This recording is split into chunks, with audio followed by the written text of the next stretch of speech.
Hey guys, welcome back to a new vlog. I hope कि आप सब अच्छे होंगे और मैं तो बिल्कुल ठीक हूँ। और सुबह सुबह का टाइम है। यहाँ पे मैं हो रही हूँ अपना मुंह वगैरह धो के फ्रेश, क्योंकि इनको जाना है ड्यूटी। तो बस मैं सुबह की शुरुआत मेरी ऐसे ही होती है। सबसे पहले मुझे ब्रश चाहिए होता है, ब्रश करके बस अपना मुंह धो के लग जाती हूँ मैं किचन। इससे पहले व्लॉग में आपने देखा होगा, जिन्होंने नहीं देखा वो जाके देख लो, कि रात में हमने चावल बनाए थे, थोड़े से बच गए। अब मैं फटाफट से अपने बाजुओं को चढ़ा के बस लग गई हूँ कुकर को धोने के लिए। और इस कुकर में मुझे दाल बनानी है। रात में मैंने जो चने की दाल भिगोई थी, तो मैं उड़द चने की काली वाली दाल बनाऊंगी। बहुत ज़्यादा टेस्टी लगती है, मेरी तो फेवरेट है, दालों में सबसे ज़्यादा अच्छी लगती है। तो सबसे पहले मैं गर्म पानी कर लूँगी, जो कि मेरा डेली का काम है। मैं अपने लिए गर्म पानी करके थायराइड की टैबलेट लेती हूँ। और यहाँ पे हो रहे हैं 6:45 का टाइम। और सुबह का मौसम इतना सुहाना हो रहा है, लेकिन बैठने का टाइम नहीं है। सबसे पहले काम कर लेते हैं, उसके बाद देखेंगे। तो यहाँ कुकर में मैंने ये सबसे पहले मैं उड़द की दाल ले लेती हूँ। तो इस दाल को मैं अपना, ये काली वाली दाल है। मैं बहुत लोग इसको भिगो के बनाते हैं, लेकिन मुझे भिगो के जब छिलका उतर जाता ना तो अच्छी नहीं लगती, उतना ज़्यादा टेस्ट नहीं आता। लेकिन जो छिलके वाली दाल में आता ना, वो वाला टेस्ट धोने वाली दाल में नहीं आता। तो इसको तो मैं ऐसे ही डालती हूँ, क्योंकि ये बहुत जल्दी गल जाती है। और चने की दाल को भिगो देती हूँ थोड़ा सा, क्योंकि चने की दाल थोड़ी सी हार्ड रहती है। और अगर आप बिना भिगोए बनाओगे ना, तो ये वाली ज़्यादा गल जाएगी और चने की दाल कच्ची रह जाएगी। अब इन दोनों दालों को मिक्स करके बनाऊंगी। इतना ज़्यादा इनका मतलब मिक्स होने के बाद इनका टेस्ट दुगना हो जाता है। अकेले आप इस दाल को बनाओगे तो उसका अलग टेस्ट आएगा और उसका अलग आएगा, लेकिन मिक्स होने के बाद दोनों का टेस्ट, वाह, अमेजिंग टेस्ट होता है एकदम। मतलब आप लोग खाओगे ना तो खाते ही उंगलियां चाटने लग जाओगे, इतनी टेस्टी लगती है, बहुत ज़्यादा। सब दालों में सबसे ज़्यादा फेवरेट है मेरी ये दाल। वरना मैं दाल बहुत कम खाती हूँ। जब दाल बनती है तो मैं कुछ दूसरा दूसरा खा लेती हूँ, पर दाल को अच्छे से 2-3 बार पानी से धो लूँगी, ताकि दाल में जो पाउडर लगा रहता है ना, मार्केट से हम दाल लाते हैं उनमें थोड़ा थोड़ा पाउडर लगा ही रहता है, केमिकल सभी चीज़ों में रहता है आजकल। तो अच्छे से धो लेंगे। धो के इसके ऊपर देखो कितना झाग निकल रहा, तो ये सब केमिकल का ही काम है। इसको फटाफट से अच्छे से धो के ना, ताकि ये अच्छे से साफ़ हो जाए। और जब तक इसका झाग ख़त्म नहीं होता, मैं तब तक इसको अच्छे से धो लूँगी। यहीं पे साथ साथ पानी भी गर्म हो गया है, तो पानी गर्म करके अपना ग्लास में लेके सबसे पहले काम मैं अपना थायराइड की टैबलेट खा लेती हूँ। वैसे तो गर्म पानी मैं कम ही पीती हूँ, लेकिन पर अभी थोड़ा मौसम चेंज हो गया तो अच्छा लग रहा है गर्म पानी पीने में ना सुबह सुबह। तो मुझे पता नहीं क्यों सर्दी सर्दी, मैंने बताया मेरी तबीयत थोड़ी सी ऐसे ही चल रही है, तो बस मुझे अच्छा लग रहा है गर्म पानी पीने में। तो बस अपना ये काम हो गया। तो यहाँ पे मेरा सबसे पहला काम लहसुन छीलना, जो कि मैं ना छील के रखना भूल जा रही हूँ। और कुछ ये ना नया लहसुन है, इसको छीलने में बड़ा आलस आता है, तो मैं ज़्यादा नहीं छीलूँगी। बस इसके मोटे मोटे छिलके हटा के ऐसे फूंक मार के सिल पे पीस दूँगी। तो मेरी मम्मी की ट्रिक है ये, मैंने मेरी मम्मी को देखा था। मेरी मम्मी ना कभी भी लहसुन को छीलती नहीं थी, चाहे नया हो या पुराना। बस ऐसे ही हाथों से मसला और फूंक मार के पीस देती थी, और इतना टेस्ट आता था लहसुन का, बहुत ज़्यादा। अब छीलने से तो ना लगता कि टेस्ट ही ख़त्म हो गया। पहले वाला लहसुन में जैसे स्वाद रहता था ना, पहले बहुत कम लहसुन डालते थे तो इतना खुशबू आती थी, आजकल रहती नहीं है वो खुशबू। तो मैंने भी सोचा कि क्यों ना मैं फिर ऐसे ही बिना छीले थोड़ा थोड़ा से इस पर मसल लूँगी, और फिर इस पर मसल के बस मैं इसको ऐसे ही पीस लूँगी। थोड़ी सी मैं अदरक भी डालूँगी इस दाल में ना। लहसुन के साथ अदरक का कॉम्बिनेशन इतना अच्छा लगता है। खाली आप लहसुन डालोगे ना तो वो टेस्ट नहीं आएगा, लेकिन अदरक डालोगे ना बहुत ही ज़्यादा टेस्टी लगती है। आप मेरे तरीके से एक बार बना के देखना, आपके घर में आपकी तारीफ़ ना हो तो कहना, बहुत ही ज़्यादा अच्छी लगती है। कितने लोग मेरी तरह सिल पे पीस के खाना बनाते हैं, मैं तो भाई बिल्कुल आलस नहीं करती इस चीज़ में, क्योंकि मैंने बताया मैं हूँ फूडी। मुझे ना खाना खाना अच्छा अच्छा तो बहुत पसंद है, तो उसके लिए थोड़ी सी मेहनत करनी पड़ती है, वो मैं कर लेती हूँ। तो भाई जब तक मेहनत नहीं करोगे तब तक खाना में टेस्ट कहाँ से आएगा। तो मुझे बहुत पसंद है सिल पे पीस के खाना बनाना, वो तो मेरी सिल आदि है। इसका भी मैं कभी आपको बताऊंगी, व्लॉग में शेयर करूंगी ये सिल आदि कैसे है और कैसे हुई। तो मैं इसका ना पूरा शेयर करूंगी आप लोगों से। ये मेरी सिल आदि है। अगर मेरी बड़ी सिल होती ना, तो मैं मिक्सर में जितना काम करती हूँ ना, वो वाला काम भी मैं मोस्टली इसी पे ही करती, क्योंकि मुझे अच्छा लगता है। हरी मिर्ची इसमें मैं डाल रही हूँ 2, आपकी मर्जी है इसको डालो या नहीं डालो। इसको तो इससे कोई फ़र्क नहीं पड़ता, आप इसको अवॉइड भी करते हो, टमाटर कर सकते हो, लेकिन टमाटर इसमें 2-3 ज़रूरी हैं, बहुत अच्छे लगते हैं। तो मैंने सारी चीज़ों को एक ही साथ मिक्स कर लिया, कोई तामझाम नहीं है इसमें। देखो बहुत सिंपल सी रेसिपी है, सारी चीज़ों को एक साथ डाल दिया है। हींग इसमें कंपलसरी है, हींग इतना सारा आप डालो ना इसमें, क्योंकि एक तो क्या होता है ना, डाइजेशन के लिए अच्छी रहती है। दोनों चीज़ ना पचने में थोड़ी सी मुश्किल है, चने की दाल भी हार्ड रहती है पचने में, और उड़द की दाल भी। तो इसलिए दोनों चीज़ों में हींग का मतलब कॉम्बिनेशन ज़रूर चाहिए। तो इसमें मैं हींग डाल रही हूँ, हींग थोड़ी सी ज़्यादा ही डालती हूँ मैं ऐसी चीज़ों में। और बड़े बुज़ुर्ग कहते थे कि इनमें बाए बादी वाली चीज़ें रहती हैं, तो इनमें हींग डालना ज़रूरी रहता, तो बस मैं इसलिए डाल देती हूँ। और ये है गरम मसाला। गरम मसाला मैंने घर में बनाया है। गरम मसाला भी इसमें बहुत ज़्यादा ज़रूरी है, बहुत ही ज़्यादा। सब चीज़ों का एक अपना अलग ही इसमें टेस्ट आएगा। आप लोग बना के देखना, तब आपको पता चलेगा। और यहाँ पे मैं डाल रही हूँ हल्दी। हल्दी बहुत ज़्यादा नहीं, एक छोटी सी चम्मच डालूंगी। हाँ, मिर्ची मैं डालूंगी, मिर्ची हम लोग तीखा खाते हैं। और ये दाल ना तीखी चटपटी ही अच्छी लगती है। और बहुत ज़्यादा ना घुटी हुई भी ये दाल अच्छी नहीं लगती, थोड़ी खड़ी खड़ी रहती ना, बहुत ज़्यादा अच्छी लगती है। हम लोग जब मेरी मम्मी बनाती थी ना, हम लोग बिना तड़का दिए ही पहले कटोरी में ले लेके खा लेते थे। यहाँ पे है धनिया पाउडर, थोड़ा सा गिर गया, तो धनिया पाउडर भी डालूंगी। अदरक के साथ कभी भी कोई चीज़ बनाओ तो धनिया पाउडर ज़रूर डाल के देखो। ये मेरा अपना खुद का एक्सपीरियंस है, बहुत ही ज़्यादा टेस्ट आता है उसमें। अदरक के साथ धनिया का कॉम्बिनेशन बहुत गज़ब का लगता है, और काली मिर्ची पाउडर का। तो यहाँ पे मैं डाल रही हूँ अब नमक। तो नमक तो डालना भाई कंपलसरी है, बिना नमक के तो कोई टेस्ट ही नहीं आएगा। चलो ये तो मजाक वाली बात है। सारी चीज़ों को मैंने डाल दिया है, और नमक आप टेस्ट के अकॉर्डिंग डालना, मेरा देख के नहीं कि मैं इतना डाल रही हूँ। और इसके बाद सबसे ज़रूरी चीज़ मैं यहाँ पे डालूँगी 1 चम्मच भर के इसमें घी। आप थोड़ा ज़्यादा भी डाल सकते हो, लेकिन ये घी मैं क्यों डाल रही हूँ, इससे दाल ना बहुत ही, और साथ साथ ना मैं तड़के का भी सामान निकालती हूँ, क्योंकि भाई ड्यूटी जाने का टाइम रहता ना, तो फिर मैं वीडियो भी बनाती रहती हूँ, तो कुछ चीज़ें भूल जाती हूँ। तो मैंने सोचा पहले ही तड़के का सामान भी निकाल लेती हूँ। यहाँ पे मैंने हींग देखो उसमें भी डाली है। कच्ची हींग का टेस्ट जो दाल में आएगा ना, बहुत अच्छा लगेगा। और जीरे में भी निकाल के छोड़ दिए। बस इतनी ही चीज़ें इसमें डालनी है। इंडक्शन को कर लेते हैं ऑन, और अपने दाल को चढ़ा देते हैं इस पर। और मैं इसमें 1 सीटी तो लगाऊंगी तेज़ गैस पे, एकदम मतलब फुल फ्लेम पे लगाऊंगी 1 सीटी। और उसके बाद मैं लगाऊंगी धीमी आंच पे, इसको 10-15 मिनट पकने दूंगी। यहाँ पे मैंने ले लिया 1 प्याज, और प्याज को अच्छे से मैंने प्याज को धो लिया था। और यहाँ पे मैं लहसुन छील रही हूँ, जो कि तड़के में बहुत ज़्यादा ज़रूरी है। प्याज और लहसुन का तड़का, जीरा और हींग, बस इतना ही। आप चाहो तो टमाटर तड़के में और डाल सकते हो, और भी चीज़ें आप अपने टेस्ट के अकॉर्डिंग डाल सकते हो, पर इन्हीं चीज़ों का ही इतना अच्छा टेस्ट आएगा, बहुत ही अच्छा। ये चीज़ें मतलब इसमें इतना फ्लेवर को ऐसा बढ़ा देती हैं इसके को, बहुत ज़्यादा। इस दाल के सामने ना आपके ढाबे वाली दाल फेल हो जाएगी, इतनी कि एकदम आपको लगेगा ना जैसे किसी ढाबे वाली दाल खा रहे हो।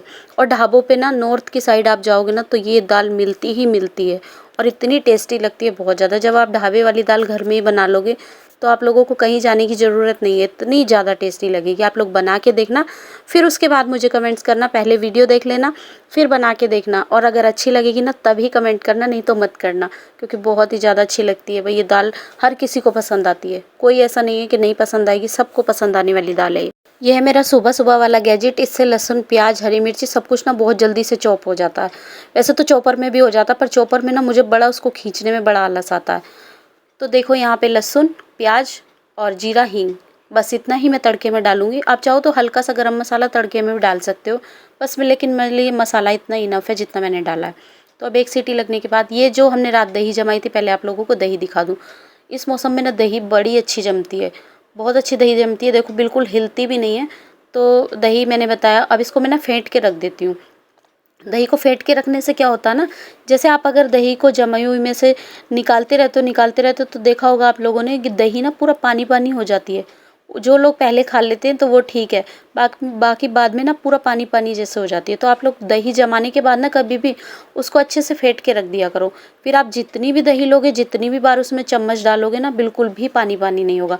जैसी आपकी दही है एज इट इज़ वैसे के वैसी रहेगी ख़त्म होने तक। तो ये ना दही की भी एक ट्रिक है, जो बहुत लोगों को शायद नहीं पता, और बहुत लोगों को पता भी होगी। तो यहाँ पे अब मैं बना रही हूँ फटाफट से रोटी। पहले मैं इनके लिए रोटी बना लेती हूँ, क्योंकि टिफ़िन में लेके जाएंगे रोटी, और उसके बाद घर में खाएंगे पराठे नाश्ते में। इस दाल के साथ पराठे बहुत अच्छे लगते हैं, ये इसका कॉम्बिनेशन है। और नॉर्थ में मिलता भी ऐसे ही है। आप ढाबों पे जाओगे ना, तो वहाँ पे आपको या तो तंदूर की रोटी मिलेगी या फिर पराठा मिलेगा। तो पराठे के साथ बड़ी अच्छी लगती है रोटी खाओ, तो फिर करारी करारी रोटी खाओ एकदम तंदूर वाली, तब अच्छी लगती है। यहाँ पे मैं बना रही हूँ उनके लिए बिल्कुल पतले पतले हल्के हल्के से फुलके। टिफ़िन में ये फुलके ले जाते हैं ऐसे ही, और घर में मैं थोड़ी बड़ी रोटी बना देती हूँ। एक तो क्या है, सिर्फ टिफ़िन का साइज़ भी उतना बड़ा नहीं रहता ना कि बड़ी रोटी हम रख सकें। तो टिफ़िन के अकॉर्डिंग ही मैं छोटी छोटी रोटियाँ बना देती हूँ उनके टिफ़िन में, और देखने में भी सुंदर लगती है, खाने में भी मज़ा आता है। क्योंकि गरम गरम रोटी हम मोटी पतली कैसी भी खा सकते हैं, लेकिन ठंडी होने के बाद फुल्की रोटी अच्छी लगती है। और यहाँ पे आप देख रहे हो एकदम फूली फूली गुब्बारे जैसी रोटियाँ बन रही हैं। तो ये कमाल होता है अच्छा आटा मारने का। आप जितना अच्छा आटा को मसलोगे ना, रोटियाँ उतनी ही ज़्यादा अच्छी बनेंगी। यहाँ मैंने इनके लिए सलाद भी काट दिया, टमाटर, प्याज और गाजर, मूली, मिर्ची का जो मैंने अचार बनाया था ना, ये वही अचार है। तो इनको ये डेली टिफ़िन में ले जाते हैं और घर में भी खाते हैं, क्योंकि अचार इतना ज़्यादा टेस्टी बना था। और जिन लोगों को नहीं पता तो वो चैनल पे मेरी रेसिपी पड़ी हुई है, जाके देख सकते हैं। कुछ भी मतलब इतना टेस्टी लगता है कि आपके पास कुछ भी सब्जी नहीं हो ना, तो आप इस अचार से रोटी खा सकते हो और एक रोटी ज़्यादा ही खाओगे। यहाँ पे हमारी दाल भी बन के तैयार है और जो इसमें टमाटर है उसको अच्छे से आप मिक्स कर लो। मैं तो क्या करती हूँ, जो जितने भी टमाटर हैं उनको एक बाउल में निकाल के और फिर उनको अच्छे से मैश कर देती हूँ, तो उससे मुझे पीसने भी नहीं पड़ते और फिर अच्छे से मिक्स हो जाते हैं। तो यहाँ पे अब तैयारी हो रही है तड़का लगाने की और चाय भी बन रही है साथ साथ। तो तड़के के लिए मैंने इसमें वो डाल दिया है ऑयल, मस्टर्ड ऑयल से ही मैं ज़्यादातर बनाती हूँ सारी चीज़ें। तो रिफ़ाइंड का मैं बहुत कम यूज़ करती हूँ, जितना हो सके उतना अवॉइड करती हूँ रिफ़ाइंड खाने को। सरसों के तेल में ही सारी चीज़ें बनाती हूँ। तो यहाँ पे रोटियाँ भी इनकी बन के तैयार हैं और इनकी रोटियों पे लगा देती हूँ घी, ताकि गरम गरम रोटी पे घी लगाऊंगी तो रोटियाँ सॉफ्ट भी रहेंगी। और ऐसे भी मेरी रोटियाँ सॉफ्ट रहती हैं, आप 2 दिन भी बाद खाओगे ना तो रोटियाँ सॉफ्ट ही रहती हैं। आप लोगों की भी रहेंगी अगर आटा अच्छा लगाओगे। तो यहाँ धुआं निकल गया तेल में और मैं इसमें डाल देती हूँ जीरा और हींग। जीरा और हींग डालने के बाद में जीरा तड़क जाएगा जैसे ही, तो सबसे पहले डालूंगी लहसुन। प्याज से पहले लहसुन डालिए, इसकी खुशबू बहुत अच्छी आएगी। अब प्याज पहले डालोगे ना तो लहसुन का फ्लेवर जो है दब जाएगा थोड़ा सा, तो पहले आप लहसुन डालिए उसके बाद आप प्याज डालिए। तो मैंने बाद में प्याज डाली, अब इनको अच्छे से भुनने देंगे और उसके बाद तड़का तैयार है बस हमारा। ये अब हम डाल रहे हैं इसमें तड़का और तड़का डाल के फटाफट से इसको ढक देंगे। मुझे थोड़ा लेट हो गया, आप जल्दी ढक देना। तो ये रोटियों को बस अब मैं पैक कर देती हूँ और फिर उसके बाद अपने पराठे बनाने के लिए लगती हूँ। ये देखो दाल कैसे लग रही है और जो तड़के का अंदर उसमें बचा था थोड़ा सा ऑयल और मसाला, वो मैंने इसी में फिर से मिक्स कर दिया। अब देखो दाल, अब इसमें टमाटर भी इतने ज़्यादा नज़र नहीं आ रहे और थोड़े थोड़े तो खड़े खड़े रखने बनते हैं, एकदम पूरा मिक्स कर दो वो भी नहीं अच्छा लगता। अब बारी आ जाती है यहाँ पे पराठे बनाने की। तो ये बना रही हूँ मैं त्रिकोना पराठा। तो इसको बनाने के लिए मैं इसमें ना अंदर अच्छे से घी भर दूँगी। अच्छे से घी भर के ना इतना क्रिस्पी क्रिस्पी पराठा बनता है, बस थोड़ा सा घी लगा दो। और वैसे सूखा आटा भी घी के साथ लगाओगे ना तो बहुत ज़्यादा क्रिस्पी बनता है, डबल क्रिस्पी हो जाता है। वैसे मेरे ऐसे भी क्रिस्पी बनते हैं। तो यहाँ घी, अगर आप घी से पराठा बनाओगे ना कभी भी तो क्रिस्पी ही बनता है वो। यहाँ पे क्रिस्पी क्रिस्पी सा पराठा बन के तैयार है और अपने हस्बैंड की मैं लगा देती हूँ अब नाश्ते की थाली, क्योंकि भाई ड्यूटी करने जाते हैं ना तो मैं कभी भी उनको खाली पेट नहीं भेजती हूँ। मैं हमेशा उनका पेट एकदम फुल करके नाश्ता करा के भर पेट तब भेजती हूँ। और भेजना भी चाहिए, क्योंकि वहाँ जाने के बाद कोई भरोसा नहीं रहता किस टाइम खाएंगे, किस टाइम में ठंडा खाएंगे। वैसे तो ठंडा खाना कोई बड़ी बात नहीं, ठंडा खा सकते हैं, लेकिन फिर भी किस टाइम खाएंगे वो कोई फिक्स नहीं रहता। तो मैं अच्छे से चाहती हूँ कि घर से पेट भर के जाएं, ताकि वहाँ टाइम ऊपर नीचे हो भी जाए तो उनको भूख फील ना हो। और जब पेट भरा रहेगा तो काम भी अच्छे से करेंगे। और उनके लिए मैं चाय भी छान देती हूँ। ये हो गया मेरे हस्बैंड का चाय नाश्ता तैयार एकदम। और ये लोग नाश्ता कर लेते हैं ना सच में, तो मैं इतनी फ्री हो जाती हूँ, मुझे ऐसा लगता है कि मेरा सबसे बड़ा काम हो गया। मैं कम से कम 2-3 पराठे उनको खिला के भेजती हूँ, तो भले बाद में फिर वो खाना कम खाएं ज़्यादा खाएं, मुझे उतनी हेडेक नहीं रहती। लेकिन सुबह भरपेट नाश्ता हो जाता है ना तो वो अच्छा रहता है। और वैसे भी ये सभी के लिए अच्छा, नाश्ता तो हमें भरपेट करना चाहिए। दोपहर का खाना भले कम खाओ, रात का खाना चाहे खाओ या कम खाओ, लेकिन सुबह का नाश्ता, उससे क्या है दिन भर हमें काम करना रहता है, चाहे वो लेडीज़ रहें या जेंट्स रहें, तो दिन भर एनर्जी रहती है। कम से कम 1-2 बजे तक तो हमारे शरीर में एनर्जी रहती है। और जब तक एनर्जी नहीं रहेगी तो हम काम कैसे करेंगे, ना काम में मन लगेगा और ना अच्छे से काम हो पाएगा। तो नाश्ता सभी के लिए ज़रूरी है। सुबह का ब्रेकफास्ट तो सभी को एकदम हैवी वाला करना चाहिए। मैं तो मेरे घर में यही रूटीन लेके चलती हूँ। ब्रेकफास्ट मेरे घर में सबका मैं हैवी ही करवाती हूँ। इस टाइम इतना रिलैक्स फील होता ना जब टिफ़िन बन जाता और नाश्ता दे देती हूँ, तो लगता बस फाइनली अब जाके राहत की सांस मिली। सुबह सुबह ऐसे रेल बन जाती है, बहुत ज़्यादा दिमाग ख़राब हो जाता है। तो अब जाके इनको नाश्ता दे दिया, मैं इनका टिफ़िन पैक कर रही हूँ। बस खाना बन गया है और मेरा नाश्ता मैं आराम से करूँगी। बज चुके हैं 5 मिनट रह गए, 8:15 पे ही निकलते हैं, लेकिन फिर भी मेरा काम टाइम से हो जाता है काम। और आज तो मुझे उठने में बहुत ज़्यादा लेट हो गया था, तो फटाफट इनके रोटी के डब्बे रख देती हूँ बंद करके। टिफ़िन का ढक्कन गीला, इसको मैं साथ साथ साफ़ करते जा रही हूँ। और एक ही टिफ़िन में ना रोटी पूरी आती नहीं है, पूरी सारी रखो तो दबा दबा के ना अजीब सी रोटी हो जाती है। और इसका ढक्कन मुझे मिल नहीं रहा, पता नहीं कहाँ रख दिया मैंने आज। सुबह सुबह ये भी हड़बड़ी रहती है बहुत ज़्यादा, टिफ़िन के ढक्कन ढूंढो। सबसे पहले तो मुझे ना गीला गीला टिफिन रहता तभी गुस्सा आता, लेकिन क्या करूँ, रात में आते लेट से, सुबह जल्दी जाते तो। अब इसका एक ढक्कन गायब है, कहाँ है पता नहीं, पहले ढूंढ लेती में ही था। जब हड़बड़ी रहती है ना तब चाहे अगल में हो चीज़ या बगल में हो, मिलती नहीं है। ये हो गया दाल। दाल मेरे हस्बैंड को बहुत पसंद है, कोई सी भी दाल। तो इसमें रोटी, इसमें रोटी। इनका टाइम हो गया ड्यूटी जाने का और बस अब ये निकल रहे हैं। और मैंने दोपहर के लिए रोटियां बना दी हैं, क्योंकि मैं बाद में नहीं बनाती हूँ, सुबह ही एक बार बना के रख देती हूँ। आराम से थोड़ी देर अपना नाश्ता लेके यहीं पे बैठ के रेस्ट करूँगी और नाश्ता करूँगी। फाइनली अब मेरी बारी आ जाती है नाश्ता करने की और टाइम हो रहे हैं 8:15। पहले मैं अपना पराठा बना लेती हूँ और मैं 2 जगह घी इसलिए रखती हूँ कि ये वाला घी है ना, ये पैकेट वाला घी है बाजार का, तो जैसे कोई भी आते हैं देसी घी, नाम तो मैं किस किस का बताऊँ, कोई भी आता है, ये रखा हुआ है मेरे यहाँ पे, ये रहा। तो ये वाले मतलब ये तो पैकेट वाला है, इसका क्या करती हूँ ना, मैं पराठे बनाती हूँ और कुछ हलवा वगैरह बनाना रहता। बाकी जो इसमें जो घी है ना छोटे वाले में, इसमें मेरा घर का बनाया हुआ घी है, उसको हम सब्जी में डाल के या रोटियों पे लगा के खाते हैं। तो पराठा मैं इस घी से बनाती हूँ, बाजार वाले घी से। वो पैकेट का घी मैं पराठे वगैरह बनाने के लिए और कुछ एक्स्ट्रा घी की चीजें रहती है उसको बनाने के लिए मंगाती हूँ। बाकी घर का घी हमारे लिए इनफ हो जाता है। तो अब यहाँ पे फटाफट से मैं पराठा बना लेती हूँ और चाय अपनी गर्म करने रख देती हूँ। चाय गर्म करना तो मैं भूल ही जाती हूँ। लाइटर, नया लाइटर है तो आजकल मुझे इसका ना आदत नहीं हो रही बिल्कुल भी।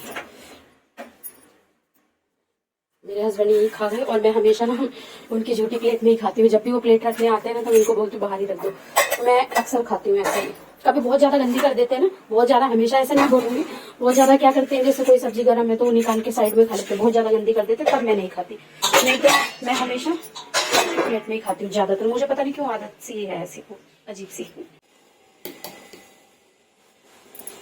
थोड़ा सा तो मैंने ना किचन समेट दिया है, क्योंकि मुझे ना फिर वही बेचैनी सी रहेगी नाश्ता करते करते। और नाश्ता करने वाला गैप ही मैं थोड़ा सा ज्यादा लेती हूँ, और बाकी दिन के किसी भी चीज से ज्यादा ना खाने के टाइम पे मैं थोड़ा सा गैप लेती हूँ। क्योंकि उस टाइम में क्या होता है, मोबाइल देखती हूँ, रील्स वगैरह देखती हूँ या अपनी वीडियो को एडिट करती हूँ, जो भी करना रहता है। एक ही बार में तो मेरी वीडियो भी एडिट नहीं होती है, कुछ ना कुछ काम बीच में आ ही जाता है, कोई ना कोई। तो पराठे ना हम लोग घर में सभी करारे करारे ही खाते हैं। बस मेरा बड़ा बेटा ना, उसको थोड़ा सॉफ्ट सॉफ्ट चाहिए, रोटी भी पराठा भी। बाकी हम तो तीनों लोग ना करारा करारा पराठा ही खाते हैं। तो अब ये करारा हो जाएगा और चाय मेरी यहाँ उबल रही है। मेरी चाय ना रखी रखी काली हो जाती है और दोबारा बनाने के आलस में ना मैं एक ही बार सारी चाय बना देती हूँ। और जनरल ड्यूटी में ना मोस्टली आपको हमारे नाश्ते में पराठे ही मिलेंगे, क्योंकि उतना टाइम नहीं रह पाता कि मैं कुछ और दूसरा नाश्ता बनाऊं, खाना बनाऊं, टिफिन का, दोपहर का खाना बनाऊं। आप लोगों को पता ही है कि दिन के सुबह के 10 बजे के बाद से ना मेरा रूटीन ऐसा हो जाता है कि कोई ना कोई आने ही शुरू हो जाता है। 9:30 बजे, 10 बजे भी नहीं। तो इसलिए ऐसा रहता है कि जनरल ड्यूटी में हमारे यहाँ सुबह में जो सुबह की ड्यूटी रहती है उसमें पराठा ही मिलेगा, रोटी मिलेगी नाश्ते में मोस्टली। या फिर कभी कभी ऐसा होता है कि दलिया वगैरह बना लेती हूँ, मैं जल्दी बन जाता है। उपमा बना लेती हूँ बहुत कम। बाकी जो दूसरी चीजें होती है ना, पोहा हो गया उसमें टाइम लगता है, सेवई हो गई, और भी डोसा, इडली, ये सब तो वो सब मैं बनाती हूँ नाइट ड्यूटी में या बी शिफ्ट में, 2 बजे वाली ड्यूटी में या फिर नाइट ड्यूटी में। तो चाय, ऐसा काले रंग की चाय देख के ना मुझे बड़ा गुस्सा आता है, पर कोई बात नहीं, दूध डालूंगी ना चाय का टेस्ट ही खराब हो जाएगा पूरा। यहाँ पे करारा करारा सब पराठा तैयार। और सुबह का नाश्ता ही है समझो, जो मैं टाइम से खा लेती हूँ। दोपहर के खाने का तो मेरा कोई फिक्स नहीं रहता। बहुत अच्छी दाल बनी है, और ये दाल ना मुझे वैसे भी पसंद है, मुझे बहुत अच्छी लगती है ये वाली दाल।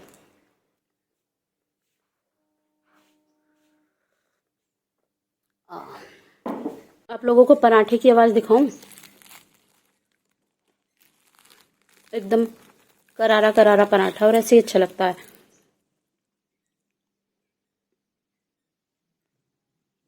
इंस्टेंट वाली सोंठ बना लेती हूँ, तो इस सोंठ को मैं बनाऊंगी, वो आप लोगों को शायद नेक्स्ट व्लॉग में देखने के लिए मिलेगा। तो बस इसी के साथ साथ वीडियो को करती हूँ एंड मिलती हूँ नेक्स्ट वीडियो में। और वीडियो अच्छी लगे तो प्लीज चैनल को लाइक, शेयर और सब्सक्राइब जरूर कर देना। मिलते हैं नेक्स्ट वीडियो में, बाय बाय।